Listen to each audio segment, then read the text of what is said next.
বন্ধুরা প্লিজ আমার চ্যানেলটি সাবস্ক্রাইব করুন এবং পাশে থাকা বেল আইকনে ক্লিক করুন। কিছুদিন আগের কথা, একটা ছোট্ট নদীর ধারে থাকতো টুনটুনি নামে একটা মাছরাঙা পাখি।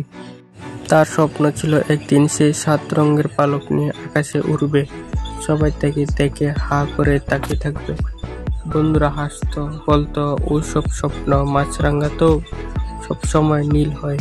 কিন্তু টুনটুনি হাল ছাড়ল না। সে প্রতিদিন সূর্য ওঠার সময় নদীর জলে নিচেকে দেখত আর ভাবতো আমি একদিন আলাদা হব।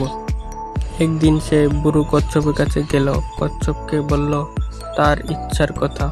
কচ্ছপ মুচকি হেসে বলল, আসল রং বাইরের নয়, মন থেকেই জ্বলে ওঠে। তারপর টুনটুনি তার রং বদলানোর বদলে গান গাইতে শুরু করলো মিষ্টি সুরে। নদী জুড়ে ছড়িয়ে পড়লো তার কণ্ঠ। পশু পাখিরা এসে শুনতে লাগলো তার গান।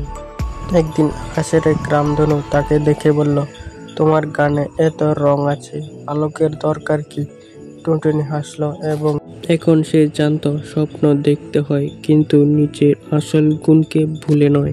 এরকম মজার মজার গল্প পেতে এখনই আমাদের চ্যানেলটি সাবস্ক্রাইব করে লাইক, শেয়ার, কমেন্ট করে আমাদের পাশে থাকুন। ধন্যবাদ।